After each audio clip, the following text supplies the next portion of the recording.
Bakit kailangan i-purge or i-release yung pressure? Para kapag may day ako, nag-release ako, maganda yung effect.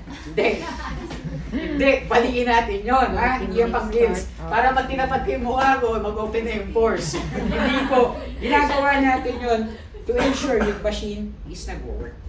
At the same time, tinutulungan ko si machine mag-circulate yung pressure sa loob ng machine. Kasi kapag hindi niya yung ginawa, magbabara yan sa boiler niya. So, every time nagagawa ka ng bagong espresso? Hindi naman, literal ma'am. Every morning kapag nag-open lang. Morning, afternoon, tsaka sa closing time. Gagawin niya po yun. Okay? So kasi, after on, ano yun? After 40 minutes, anong tawag na? purge mo siya. Purge lang, purge. Purge mo siya using steam lever, steam 1. May tinatawag tayong steam knob kasi pa-doorknob type siya. Yan, steam lever kasi lever. And take note, FYI guys, kinig muna, lahat lang ng black parts. Lahat ng stainless steel, aluminum coated dyan. Kung gusto niyo ng souvenir, Pasok. go. Pero, ini-headset ko na kayo, mainit yan. Black lang talaga. Black lang lahat ng hahawakan nyo. Okay, except lang dito. Pero kasi kapag nalagyan ng hot water to, mainit siya. Okay? Next, volumetric dose button. Ang pipindutin lang natin or may press natin dito is yung letter P, the pause button. Okay? Yung ginagawa niya. Extract yung espresso. Oh, okay. Okay? Next. Pero ano, testing pa yan? No? Alin po? Ayan, yung Hindi, pag... nire-release natin yung water para dinadaanan yung kanya mga tube. Yun nga. Yan. Kung nag-work pa sila lahat. Yeah.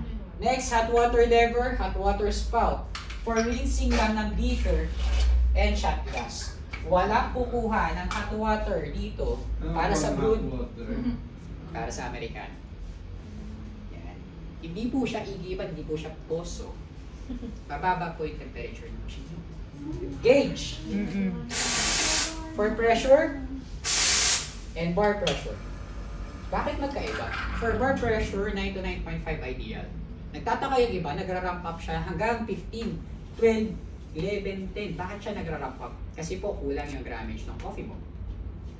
Hindi mo siya na-intact or na-compress na maayos. So that's why, ang tatanong ko sa inyo nun, bakit nagra-ramp up siya ng ganun kataas? Check nyo muna kung gaano karami yung drugs na ginagamit mo. Okay? Next, yung pressure naman po, 1.5 to 2. Kapag nagpalo na yung arm niya, so 1.5 to 2, pwede din siyang gamitin. Kaya 40 minutes na yun, importante yung minuto na yun. Kasi madami ka na magagawa. And take note of this guys ha, huwag kayo magsiset up sa alfresco agad. Alfresco? Huwag. Restaurant? Kasi, yes, sa restaurant. Kasi madami mag-uupuan yan sa labas. Dami na mapupunta sa restaurant. Marami Puno. Puno. Mapupuno tapos iiwan po yan ng mga may pila. customer. Yes, may pila. Pila ang mga restaurant. Yes, iiwan yan ng mga customers. After call to reserve. Kasi po, To call the restaurant to reserve. usually kapag 7 AM ang instruction nyo, 7 AM ang store ng opening, mga 5:30 or 5:45, andyan na dapat yung barista. Open ang breaker, open yung machine. Then the rest is history.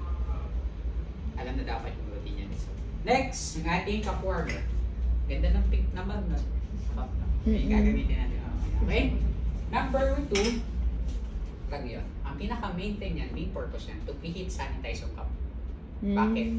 Kasi po, kailangan mainit yung baso kapag isa-serve natin. Ma-maintain yung heat. Na, diskusyon na namin kanina ni Miss Judy, bakit hindi mainit?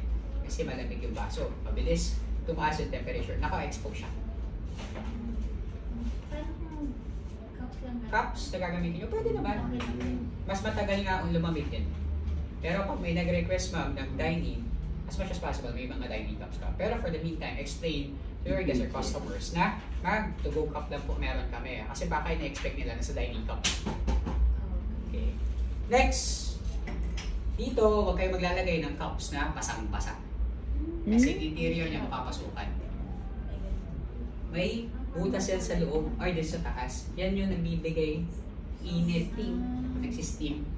Nakita niyo mga mangkok yung dito ko, naka-air dry siya. At kapag may dishwasher kayo, dapat may dry jet siya. When you say dry jet guys, yung dry jet, yan yung nagbibigay pagpapabilis sa pagtuyo ng inyong cutlery utensils. At the same time, sinasanitize yung inyong equipment. Yung mga plato, steer, baso, and so and so forth. Okay?